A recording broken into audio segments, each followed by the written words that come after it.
5.5 हफ्ते की pregnancy scan में बेबी का हार्ट बीट स्लो है। फैमिली का पहला सवाल होता है, डॉक्टर एचसीजी इंजेक्शन लगा देना चाहिए या प्रोजेस्टेरॉन इंजेक्शन या कोई दवाई हेल्प करेगी? आंसर सुन के शायद आप सरप्राइज हो जाओगे। हाय, मैं हूं डॉक्टर आर्या रैना और मैं गायनोकोलॉजिस्ट हूँ। आज एक पेशेंट मेरे पास आई थी, प्रेगनेंसी के सिर्फ 5.5 हफ्ते हुए थे, स्कैन हुआ था और बेबी की हार्ट बीट दिख रही थी लेकिन एक्सपेक्टेड से स्लो थी। सब घबरा गए थे। डॉक्टर, क्या एचसीजी इंजेक्शन लगाना चाहिए? प्रोजेस्टेरॉन डबल करना चाहिए? कुछ तो कीजिए और बेबी को बचाइए। और यहीं एक बहुत इंपॉर्टेंट बात समझना ज़रूरी है।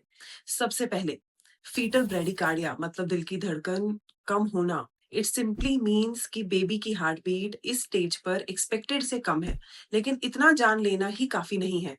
हमें देखना होता है कि प्रेगनेंसी एग्ज़ैक्टली कितनी वीक्स की है, सीआरएल कितना है, हार्ट रेट कितनी है और डेटिंग सही है या नहीं। रिसर्च बताती है कि अर्ली प्रेगनेंसी में स्लो हार्ट बीट से मिसकैरेज का रिस्क बढ़ सकता है।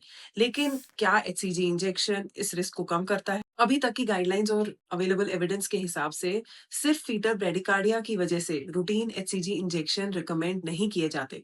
अगर पेशेंट को ब्लीडिंग हो रही है, स्पेशली अगर पहले मिसकैरेज हो चुके हैं, तो प्रोजेस्टेरॉन कुछ सिचुएशंस में बेनिफिट दे सकता है। लेकिन सिर्फ स्लो हार्ट बीट देखकर प्रोजेस्टेरॉन शुरू या डोज बढ़ा देने का स्ट्रॉन्ग साइंटिफिक एविडेंस नहीं है।